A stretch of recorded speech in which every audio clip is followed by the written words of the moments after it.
termasuk bagaimana cara kita mengekspresikan rasa cinta kepada Nabi Muhammad dan ahli bait Nabi, mau diganti oleh budaya mereka yang mereka bawa dari tanah leluhur mereka. Padahal mereka kesini mau numpang makan, karena di sana nggak ada padi, di sana nggak ada pohon, di sana nggak ada ketela, deke kurang makan, wedus bae wis padalah kesusune ning kana. Akhirnya deke gelati pangan ning di, ya tidak ada lagi jannatun fid dunya, Indonesia jannatun fid dunya. Surga yang ada di dunia ini adalah Indonesia. Malam hari ini kita beristighosa untuk menjaga Indonesia. Coba wong desa Blitar yang dulu Insinyur Soekarno, ya, iki kiai iki lagi nonggoni kita ngomong nasam kau dingin Gus, isku meweruk kabe wis putus nasam bega, kiai. Ini kan tempat lahirnya Insinyur Soekarno, betul nggak?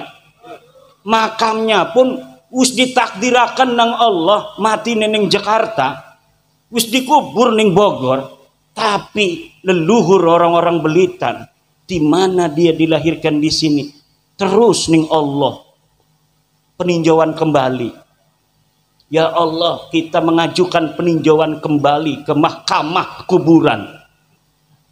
Ini putra kami Soekarno, kenapa dimakamin di Bogor? Dia lahirnya di sini. Tolong ya Allah, rubah itu di Lauhil Mahfud, di mana dikatakan lahir di Blitar, mati dan diwapak dan dikubur di Bogor. Tolong ganti itu yang ada di Lauhil Mahfud. Akhirnya Allah itu kan yamhullahu ma yasha wa yusbit. Allah bisa menghapus takdir, bu, aja gegabah. Allah bisa menghapus takdir, wis ditentukan. Maka digerakkanlah akhirnya kita bangsa Indonesia untuk memindahkan jasad Bung Karno dari Bogor kembali ke kampung halamannya di Blitar ini. Aja macem-macem wong Blitar. Wong Blitar iki presidennya se-Indonesia. Presiden pertama se-Indonesia, tapi aja sombong dingin, presiden kedua wong Banten. Siapa namanya? Saprudin Prawira, yang bisa menyelamatkan Indonesia ketika Soekarno sedang di penjara. Saudara, siapa dia? Saprudin Prawira Negara bin Pangeran Khattab bin Sultan Aliuddin Raja terakhir Banten. Ora kalah kita ya. Terus ibu tuane wong Padang, wong Banten kan uangnya ora pati open. Ibunya dia aslinya orang Banten, bapaknya asli orang Banten, ngomongnya Jawa, lahir ning Kaujon. Uangnya wong anyer. Tapi ketika sudah wafat dibiarkan aja. Ada yang menyangka sebagai pemberontak dan lain sebagainya. Padahal untuk menyelamatkan Insinyur Soekarno, karena dia berteman dengan Insinyur Soekarno yang sedang di penjara. Kalau umpamanya tidak ada pemerintahan darurat, maka nanti luar negeri mengatakan Indonesia sudah tidak ada, maka penjajah yang dulu pernah menjajah Indonesia bisa masuk kembali. Maka orang Blitar yang lagi di penjara dibantu dengan gagah perkasa oleh orang Banten. Jadilah Indonesia masih tekang siki kupang. Ceritanya mekonon, makanya kudu dimai kopi wong Banten merenek. Ki wong Banten tak kasing mau lah apa-apa. Ana duren ning kana wis dibuka kita kon merene, apa jawane? Ini baru dibuka. Sama Kiai Agus udah di bel katanya mau siap istighosa. Saya mau makan duren dulu, nggak bisa katanya. Ya, adhaifu kal mayit. Namanya tamu seperti mayit, kita ikut aja ke sini nggak ada apa-apa. Malah suruh dikir lagi, padahal saya udah naik mobil dari Banten 11 jam. Mau istirahat dibelin melulu tuh sama PWI Tulungagung, PWI Blitar. Kiai jangan istirahat, langsung aja. Karena apa? Sebenarnya saya ini ceramah itu bukan ahlinya, Pak. Saya ini tukang ngajar ngaji Patul Qorib di rumahnya. Tukang ngajari Patul Mu'in. Ki gara-gara nasab ki kula diundang-undang. Gara-gara nasab Balawi saya teliti, ya biasa aja penelitian bahwa Balawi dudu putune Nabi. Diundang-undang merene-merene, lamun ora teka maksa, awas sudah ora teka mah. Premen. Akhirnya saya ditelepon oleh teman saya, Syarif Ahmad Dairobi, Agus Dairobi. Hei, acara di sana Kiai Rosid menanti bersama orang-orang di Kanigoro. Wah, kata saya udah ada jadwal, sebulan hanya 4 hari saya boleh keluar. Karena tugas saya ngajarin ngaji di pondok. Tetapi kadang-kadang Allah itu yamhullahu ma yasha wa yusbit. Ya barang sing teka wong sing berat mah batur dewek igati kan. Karo Kiai Abdul Rasyid baru kenalan hatinya saja, sama-sama ahli istighosah. Tapi durung pernah kependak kan, orang-orang berat durung pernah kependak. Tapi karo Syarif Dairobi mah kulane kependak bae. Jadi ora enak. Wong sing berteman itu punya hukuk, alaihi hakun, mempunyai hak, lahu wa alaihi hakun. Akhirnya walaupun saya sudah ada jadwal 4 hari di Lampung, tidak lagi nerima yang lain. 1 bulan Februari ini terpaksa ini merene doang ki, sing 11 jam sing Banten merene, keesuk balik maning. Allah hanya pengen kependak karo ibu-ibu yang cantik-cantik, keluarga besar Presiden Soekarno. Ini kita ini malam ini mau istighosah mendoakan bangsa Indonesia karena lagi bahaya iki. Akeh sing adu domba. Presiden kita diadu domba supaya pecah kongsi. Presiden Prabowo diadu domba karo Pak Jokowi. Pak Jokowi diadu domba karo Ibu Mega. Ibu Mega diadu domba karo SBY. SBY diadu domba karo Fufu Fafa. Macem-macem lah. Kata Pak Prabowo, jangan pisahkan aku dan dia. Gak mau. Pak Prabowo itu orang cerdas, bos. Orang mau misahin Pak Prabowo dengan Pak Jokowi, nggak bisa. Orang memisahkan Pak Jokowi Bu Mega nggak bisa. Kedelengnya doang orang akur gah. Semuanya hatinya demi bangsa dan negara Indonesia. Orang-orang yang sudah ditakdirkan Allah di atas untuk apa? Untuk menjaga, untuk menjadi pemimpin bangsa, pasti di dalam hatinya ada kecintaan kepada bangsa dan negara Indonesia.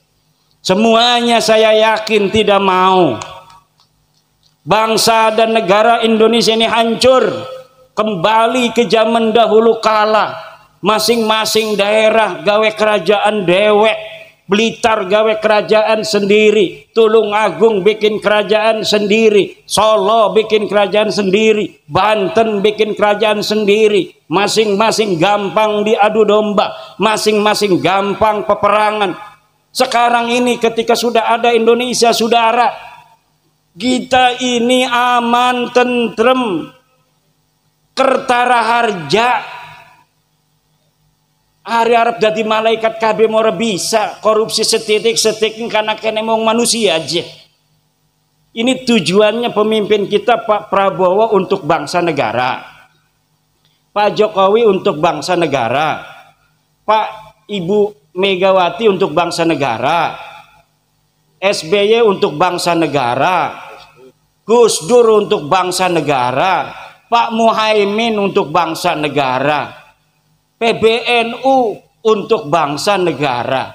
Tetapi manusia KB tujuannya baik, tapi kita lamun bisa mesin ngarep mekononku Iku arane manusiawi, Bu. Ngerti ta boten nyengir-nyengir mekenen ki? Bu, semuanya untuk bangsa negara kita. Tetapi karena manusia itu wataknya itu seperti watak asalnya. Asalnya manusia itu adalah dari sperma, Bu. Sperma itu kalau kita belajar ilmu biologi, kita iki belajar ilmu biologi ketika ning sanawiyah, betul. Ada zigot segala macam, bahwa manusia ketika dia itu menjadi sperma itu jumlahnya jutaan masuk ke rahim wanita. Tapi yang nyampe pertama hanya yang paling cepat nyampenya inilah ke dinding rahim wanita yang akan menjadi anak. Yang lainnya itu mati. Kenapa? Karena kalau sudah ditempatin satu, yang lain tidak bisa. Jadi manusia itu asalnya musabakoh. Manusia itu nih sekarang ini kitalah yang terbaik dari saudara-saudara kita yang jumlahnya jutaan itu. Waktu malam-malam abah kita karo emak kitaku. Kitalah yang pertama, yang terhebat. Kemudian kita menjadi segumpal darah. Kemudian jadi segumpal daging. Kemudian dibentuklah oleh Allah. Laki-laki atau perempuan. Dikasih nyawa oleh Allah. Dilahirkan. Dialah yang terbaik. Dialah pemenang. Nah, manusia masih ingat waktu dheweke ning jero rahim rebutan karo dulur-dulure. Maka walaupun tujuannya bagus semua, tapi ada persaingan. Iku persaingannya namanya persaingan politik. Persaingan politik itu wajar. Tapi tidak bisa diadu domba. Mereka itu hanya mau bersaing politik dengan tujuan sama, yaitu demi bangsa dan negara. Lah musuh-musuh ini ngadu domba agar negara kita hancur. Rela apa tidak kalau ada orang mengadu domba pemimpin-pemimpin kita agar bangsa dan negara kita hancur? Tidak. Lawan apa lawan? Lawan. Hancurkan apa tidak? Ya. Hancurkan itu orang-orang yang mau mengadu domba Bapak Prabowo dan Bapak Jokowi, yang mau mengadu domba Bapak Jokowi dan Ibu Mega, yang mau mengadu domba Ibu Mega dengan SBY, yang mau mengadu domba Bapak Prabowo dengan Bapak Gibran Raka Buming Raka. Hancurkan ya Allah, sehancur-hancurnya. Kenapa? Kalau pemimpin-pemimpin kita itu sudah bisa diadu domba, maka lemah kekuatan kita. Banten niku Pak, Banten cerita gimana? Bukan karena saya orang Banten membanggakan Banten, tetapi memang dalam buku sejarah Banten tidak bisa dimasuki oleh musuh kecuali oleh pengkhianat yang dari dalam Banten sendiri. Sultan Hasanuddin ketika jadi sultan didatangi oleh siapa itu orang Belanda itu? Bukan, yang pertama kali datang. Pertama kali datang dari Eropa ke Indonesia ini, ke Nusantara. Itu pertama datang ke Banten. Mau dagang katanya. Akhirnya diterima oleh orang Banten. Pas dagang dia memonopoli, diusir sama orang Banten. Kemudian pada zaman Sultan kedua Maulana Yusuf juga diusir. Pada Sultan Maulana Muhammad tidak bisa menguasai. Pada zaman Sultan Abdul Mafahir mulai perang 1630. Pada saat Sultan Agung Tirtayasa puncak peperangan VOC Belanda dengan Kesultanan Banten. Nggak bisa menang itu musuh-musuh Banten. Tapi ketika diadu domba oleh Belanda antara ayah dan anak, akhirnya anaknya ini mau memberontak pada ayahnya. Musuh sudah ada di istana sendiri, barulah bisa ditaklukkan. Dan kelakuan seperti ini bukan hanya Banten, seluruh bangsa Nusantara itu adalah para pejuang petarung yang siap perang. Ki wong Blitar ki siap perang kabeh ki. Senajan kedelenge pada lemes iki mah, Kenapa? Karena bukan masa perang. Kalau masa perang semuanya ini saya yakin mau perang. Makanya kita lagi risik ini Banten siki anak pik 2 ki. Ada pik 2 ini saya itu ada ketakutan apa? Takut pemerintah nggak mau mengikuti keinginan rakyat Banten untuk menyetop pik 2, akhirnya rakyat Banten merasa dijajah. Kalau perasaan merasa dijajah sudah hadir, saya yakin, bukan memastikan, saya yakin akan terjadi suatu huru hara. Kenapa? Ketika masyarakat di mana saja itu sudah merasa dijajah oleh orang asing, sementara dia merasa yang harusnya itu membela tidak membela, maka terpaksa yang biasa nyangkul, cangkulnya akan dibuang. Yang biasa nyoret kitab, pulpennya akan dibuang. Kitabnya akan ditutup. Yang biasa dagang, tokonya ditutup. Yang biasanya cuma nganggur di pos kamling, main remi, main catur, caturnya disepak. Nah ini makanya PBNU sudah mengeluarkan Bahsul Masail kemarin, bahwa menurut Bahsul Masail Nahdlatul Ulama, hasil keputusan tahun 2025 ini laut haram disertifikat.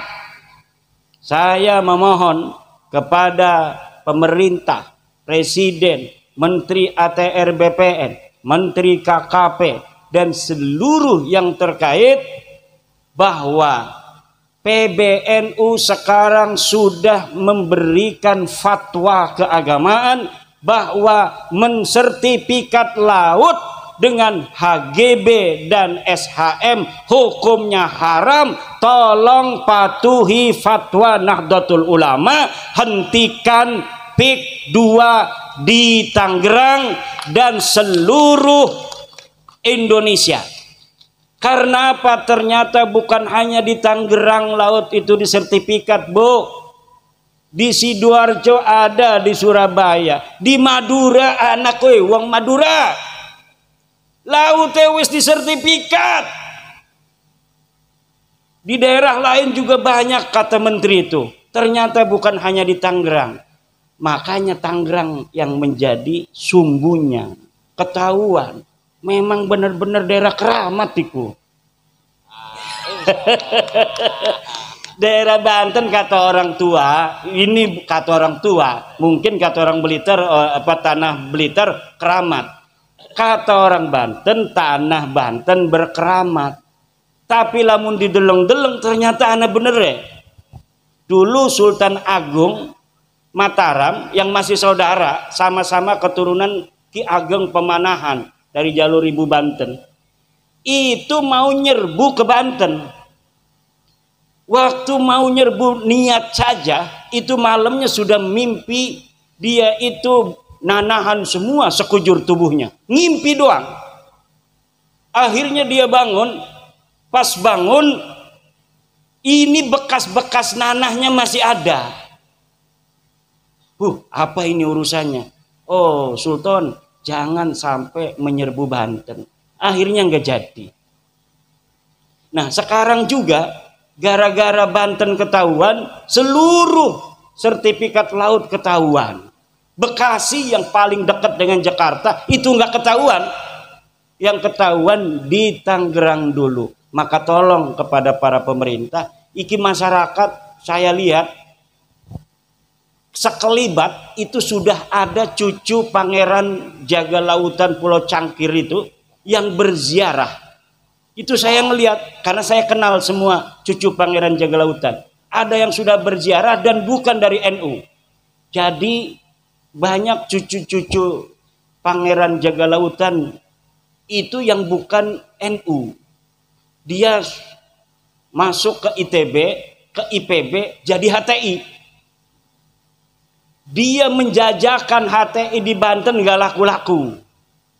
Nah, sekarang ini kalau menjajakannya ini adalah keadilan, kalau menjajakannya keadilan di Banten karena ada pendidasan, akan laku dia ini. Saya kenal karena masih saudara. Wah, udah ada nih oknum-oknum nih jarah. 2 hari lagi setelah dia jarah demo di situ. Wah, ini kemarin itu. Kenapa? Kalau jualan HTI enggak laku, tapi kalau jualan keadilan laku. Kenapa? Keadilan itu sangat dirasakan oleh masyarakat. Makanya tolong, ini kalau sudah orang-orang yang tidak cinta kepada NKRI, yang tidak cinta kepada Pancasila, Bhinneka Tunggal Ika, sudah ikut main begitu, ini pasti masyarakat itu akan mudah dibodohi, akan tidak jernih lagi cara berpikirnya, dan gampang untuk diajak menuju hal-hal yang kurang produktif untuk bangsa, negara, dan agama Islam sendiri. Maka tolong, hal-hal pembangunan yang sangat sensitif dengan kepentingan masyarakat secara luas seperti laut ini adalah milik umum, malun mustarak. Menurut fatwa PBNU dalam Bahsul Masail Kombes dan Munas 2025 ditetapkan bahwa laut adalah malun mustarakun, harta yang dimiliki oleh semua, tidak boleh haram hukumnya disertifikat baik HGB maupun SHM. Tolong pemerintah memperhatikan hasil keputusan daripada organisasi Islam terbesar di dunia, yaitu Nahdlatul Ulama. Supaya apa? Ini orang-orang pengadu domba ini supaya tidak lagi punya jalan untuk mempengaruhi masyarakat. Pada saat yang sama HTI di mana-mana mengkibarkan benderanya. Coba di Surabaya, tempat berdirinya Nahdlatul Ulama, ribuan HTI mengibar-gimbarkan bendera. Hari yang sama di Jogja juga mereka mengibar-ngibarkan bendera HTI. Di Banten ketika ada demo itu, demo menuntut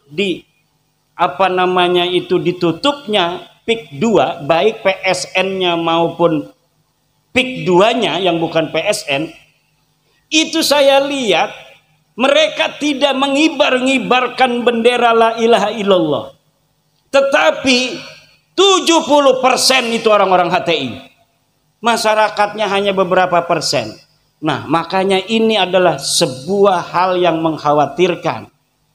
Kenapa? Kalau jualannya itu adalah jualan keadilan dan anti kezaliman yang sedang dirasakan oleh masyarakat sendiri, maka ini akan laris manis Tanjung Kimpul. Laris manis Tanjung Kimpul. Maka tolong ini pemerintah untuk memperhatikan. Ini Nahdlatul Ulama sudah turun loh. Pakai fatwa Bahsul Masail. Saya di malam-malam di bel untuk datang ikut juga. Kata saya ndak mau ikut-ikut dulu. Nanti kalau sudah kondisinya kondusif, baru saya ikut-ikutan lagi. Sekarang mah, iya, saya sekarang ini lebih baik bersama Nahdlatul Ulama di bawah. Ini enak sekali. Kenapa? Karena Nahdlatul Ulama hari ini sudah 56%, Bu. Dari seluruh masyarakat yang mengaku Islam, 56%-nya mengaku NU. Ini sebenarnya pun kata sebagian teman, ini sudah dapat ngepres. Sebenarnya lebih dari 56%. Tetapi tidak baik untuk keseimbangan suatu bangsa di mana sebuah organisasi sangat mendominasi dari jumlah kuantitas. Sebenarnya lebih daripada 60%. Tetapi ditekan agar apa? Agar tidak terlalu gejlok. Masa iya nanti akan bahaya sekali. Bahaya sebuah bangsa organisasi banyak, tetapi ketika disurvei Organisasi Islam itu ada ratusan, Pak. Ratusan. Tapi pas disurvei, ada organisasi yang sama sekali tidak punya massa. Bahkan ada organisasi yang organisasinya, pengurusnya itu luar biasa. Dia acara apa saja itu aktif. Bahkan sering bikin sebuah pengamatan terhadap kejadian sosial dan politik. Terkenal ketua anu, sekretaris anu. Tetapi ormas ini ketika disurvei ke bawah tidak punya massa ternyata. Tapi NU yang dirinya sendiri merasa hanya punya 90 juta. Itu Yai Said Agil Siraj kalau ditanya orang, Yai NU itu jumlahnya ada berapa? 90. Iku uling awag. Uling awag, nebak-nebakan doang. Tidak berdasarkan survei. Pas tahun 2017 disurvei, saya ikut ketika presentasi tim surveyornya itu. Ketika tim surveyor presentasi dari Alpala Riset, saya melihat bahwa 130 juta 2017 itu orang mengaku dirinya NU. Itu masih sekitar 53%.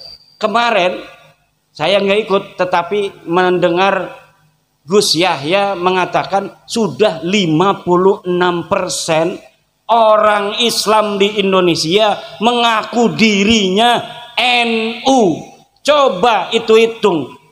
Berapa jumlahnya orang NU yang ada di Indonesia? Dari 280 penduduk Indonesia, 89%-nya Islam. Dari 89% ini 56%-nya mengaku NU. Allah. Iki NU semakin terus nyinyirin orang, semakin gede. Nang apa? Barokah. Kayak PWI ki, warnanya PWI ki anaknya NU. Semakin ditolak, semakin di mana-mana pengen jadi PWI. Syaratnya PWI harus bermitra di bawah NU. Ini permintaan dari mana-mana. Bahkan di Jawa Barat, kenapa kemarin itu sampai ada sedikit permasalahan organisatoris, ketua Jabarnya itu dibekukan. Itu dibukukan bukan karena dia itu ada kesalahan yang fatal, bukan. Karena banyak kabupaten yang pengen dilantik oleh DPW Jabar susah mencari kiainya, ketuanya kiai banyak acara. Jadi kabupaten-kabupaten pengen dilantik, nyari kiainya susah. Jadi mereka datang sendiri kepada kantor pusat di Cirebon. Akhirnya udah, kata ketua umum PWI Kiai Abbas, Jabar dibekukan aja. Kiai Abdul Mujib pengurus atau ketua Jabar dijadikan pengurus pusat dulu. Akhirnya sekarang dibentuk lagi yang baru, ketuanya Kiai Abah Setu. Itu mulai orang-orang pada ingin setiap kabupaten dilantik PWI-nya di tingkat kabupaten. Jadi ini luar biasa PWI ini, kayak NU zaman dulu. NU zaman dulu itu kadang-kadang belum ada pengurus provinsi. Ada kecamatan yang sudah mendeklarasikan MWCNU. Seperti di Banten itu kampung saya, itu Kiai Muhammad Amin pulang dari Mekah tahun 1936. Kiai Muhammad Amin ini bapaknya Kiai Ma'ruf Amin. Dia pulang dari Mekah, belum ada kepengurusan tingkat kabupaten PCNU tahun 1936,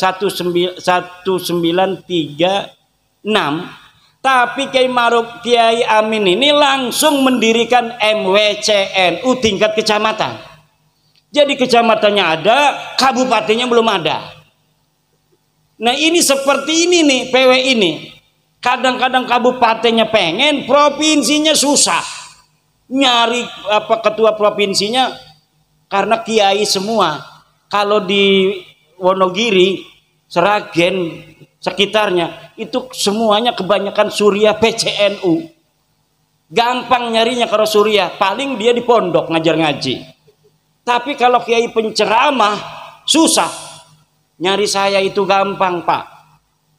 Karena ada di pondok ngajar ngaji tiap waktu. Asar ngajar ngaji, maghrib ngajar ngaji, subuh ngajar ngaji. Sekarang ini nggak ngajar ngaji nih, ya karena dikerjain oleh Kiai Rosid. Suruh bertemu dengan saudara-saudara Presiden Soekarno supaya saya dapat barokah. Ya Presiden Soekarno, terima kasih atas perjuanganmu dulu membebaskan bangsa dan negara ini dari penjajah. Terima kasih Blitar. Kami bangsa Indonesia mengucapkan terima kasih untuk Blitar yang telah melahirkan putra sang pajar Presiden Soekarno yang kemudian membebaskan kami dari penjajahan Belanda, penjajahan Jepang.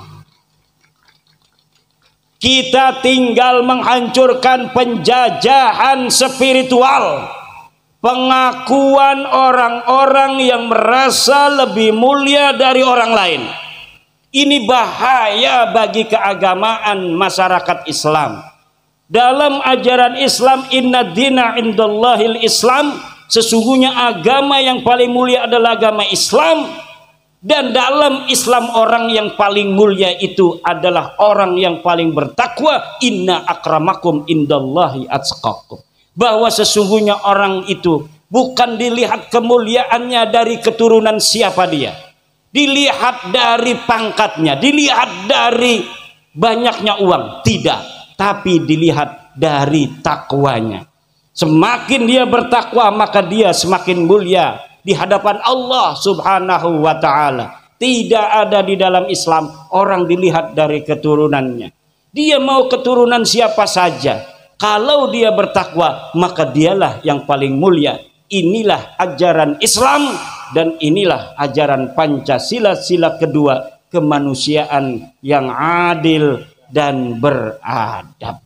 Jangan mau dibohongi bahwa Anda lebih rendah dari mereka dan mereka lebih mulia dari Anda hanya berdasarkan pengakuan bahwa mereka sebagai keturunan Nabi. Apalagi yang mengaku itu keturunan palsu, yang DNA-nya tidak terkonfirmasi, nasabnya tidak ada di kitab nasab, nama-namanya dalam kitab sejarah. Jangan mau.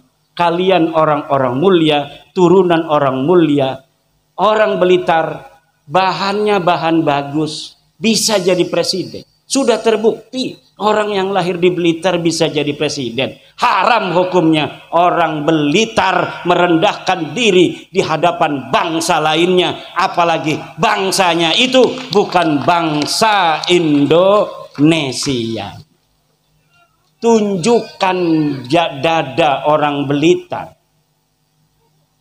Dada orang Blitar, dadaku, iki dadaku, endi dadamu, kata Presiden Soekarno. Indonesia menggugat itu siapa? Insinyur Soekarno. Sekarang Blitar menggugat nasabah Lawi.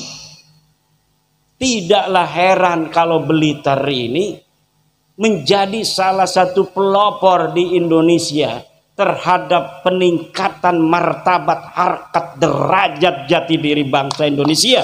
Karena dari Blitarlah putra sang pajar dilahirkan. Siapa saja orang yang terlahir dari Blitar pantas jadi presiden Republik Indonesia.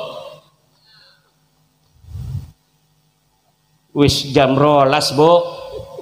Kulane durung istirahat 11 jam nunggang mobil. Iki makin ngekone wis sing kenceng banget. Iki provokator dudu ora gelem, pegel. Nunggang mobil kayak setan bae. 160. Wis. Kita ngelilir, Bu, kenceng. Kalau kitanya lagi bangun kan langsung, wis jangan kenceng-kenceng. Tapi kan kita nggak bisa melotot terus. Kadang ada tidurnya. Itu kalau saya tidur udah 200. Allah, Allah. Semoga barokah Kiai Rosid, barokah Kiai Rosid. Kiai Rosid kita doakan panjang umur, rambutnya gondrong, amin. Kiai Rosid, rambutnya pakai belangkon digondrongin, keren. Santri saya itu Pak, santri saya, kalau dia pengabdian, lulus dari aliyah kan, ngabdi dulu setahun, nggak boleh cukur, suruh gondrong. Kenapa? Supaya nakalnya habis di pondok. Nanti ketika di masyarakat dia udah nggak heran lagi ngelihat orang gondrong macem. Dulu aja saya udah gondrong di pondok. Jadi udah beres nafsunya itu, nanti ketika ada di masyarakat dia tinggal jadi wali. Allah, Allah, Allah. Tapi kalau belum pernah agak nakal di pondoknya, nanti kurang ajarin yang ngumahiku wis dadi kiai ngebonceng-bonceng rangda melulu. Iki bahaya iki.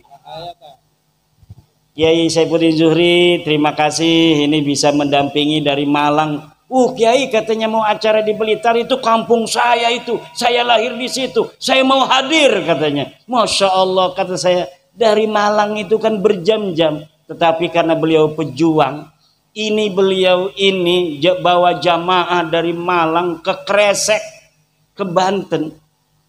Kresek itu kecamatan, sebelahnya itu Gunung Kaler, Tenara. Nah, di Mekah itu dikenalnya hanya Tenara. Ya, jadi orang-orang yang disebut Tenara zaman dulu itu Ronjo, Tirtayasa, Kresek, Tenara sekarang ini. Nah, jadi kalau sekarang administrasinya Kresek. Kresek ini dari zaman dulu NU-nya sejak 1936 tertua.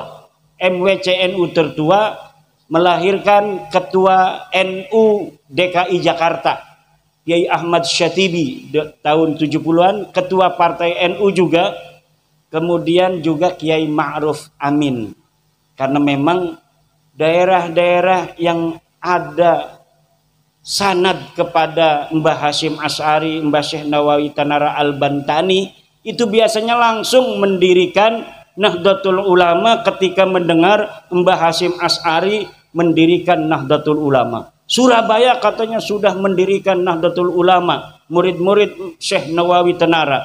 Kemudian diikuti oleh seluruh masyarakat di Indonesia membentuk kepengurusan Nahdlatul Ulama, termasuk di daerah saya, kampung saya. Cuma kalau sekarang dengan dulu, hebatan dulu.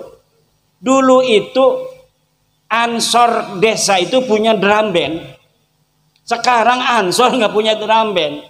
Kalah sama Ansor tahun 50-60-an. Karena zaman dulu itu mungkin banyak saingan, jadi lebih lebih semangat. Sekarang ini di Banten gak ada saingan. Memang Jawa Timur ini hebat organisasi NU-nya, tetapi masih ada Muhammadiyah segala macam di kampung-kampung. Kalau di Banten NU semua, tapi organisasinya nggak terlalu jalan. Tapi Muhammadiyah nggak ada di kampung-kampung. Di kecamatan itu nggak ada, itu di kampung-kampung kecamatan pengurus Muhammadiyah nggak ada. Hanya ada di tingkat kabupaten. Tapi diajak NU-nya, kalau dia omong bukan NU marah.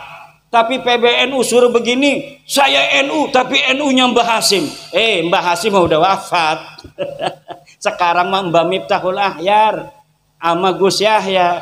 Kalau sudah menentukan secara organisasi seperti kemarin tentang Ba'sul Masail, bahwa yang namanya laut itu haram untuk disertifikat, maka kita harus ikut kalau mengaku jamaah Nahdlatul Ulama. Kalau masih pendapat pribadi, baru itu namanya pendapat pribadi, kita boleh berbeda. Tapi kalau sudah keputusan dari keputusan sebuah organisasi, itu kita harus sam'an wa ta'atan. Demikian, barokah insyaallah, banyak duitnya yang hadir di sini semuanya.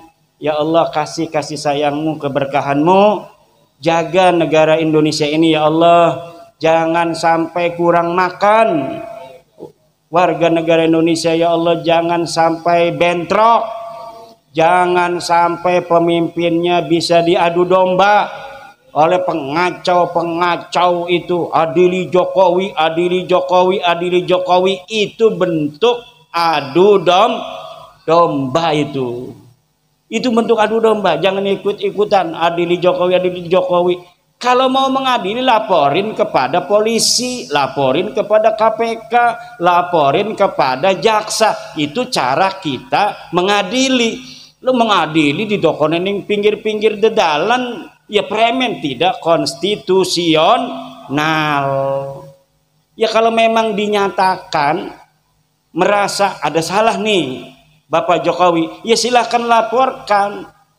Tempatnya ada KPK, terus jaksa, kemudian polisi. Lah iki mah lapor ning tembok.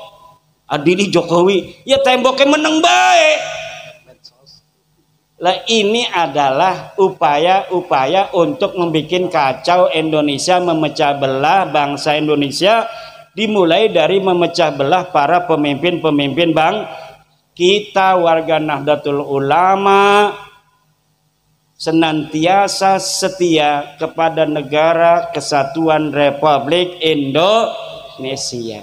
Ibu Mega pemimpin bangsa, Pak Jokowi pemimpin bangsa, Bapak Prabowo pemimpin bangsa, Gus Dur pemimpin bangsa, NU pemimpin bangsa. Semuanya kita doakan agar senantiasa dalam lindungan Allah Subhanahu wa Ta'ala. Dan seluruh musuh-musuh bangsa Indonesia dan negara Indonesia, ahlikhum ihlakan ya Allah, ahlikhum ihlakan. Nah, terakhir mari kita sama-sama, karena ini sholawat nariyah, kita sama-sama bersolawat nariyah. Allahumma sholli salatan kamilatan wa sallim salaman taman ala sayyidina Muhammadin alladhi tanhallu bihil uqadu wa tanfariju bihil kurabu wa tuqba bihil hawaiju wa tunalu bihil raghaibu khawat wa yustasqal ghamamu biwajhihil karim wa ala alihi wa sahbihi fi kulli lamhatin wa nafasin bi'adati kulli ma'lumina. Amin ya Allah ya Rabbal. Kenapa selawat nariyah disebut selawat nariyah?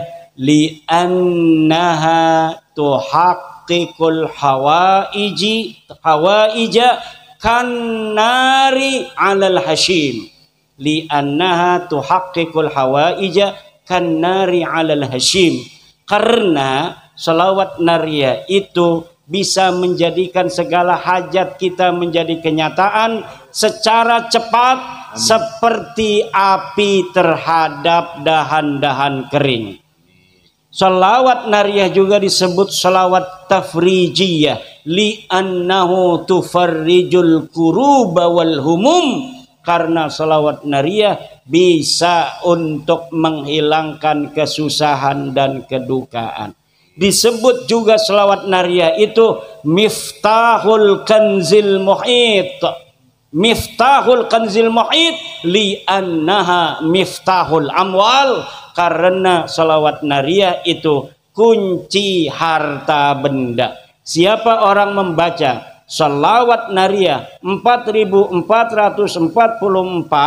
seorang diri maupun berjamaah seperti ini, kemudian dia berdoa hajatnya, tuqda lahul hawaij, maka hajatnya akan dikabulkan oleh Allah. Waman arada ayang dura ila rasulillahi fi manamih falyaqraha mi'atan. Siapa orang yang ingin melihat Rasulullah di dalam mimpinya, maka baca selawat nariyah 100 kali. Siapa orang yang membaca dalam satu majelis selawat nariyah 100 kali, maka keinginannya akan dikabulkan Allah. Wallahul muwaffiqu ila aqwami thariqin. Wassalamualaikum warahmatullahi wabarakatuh.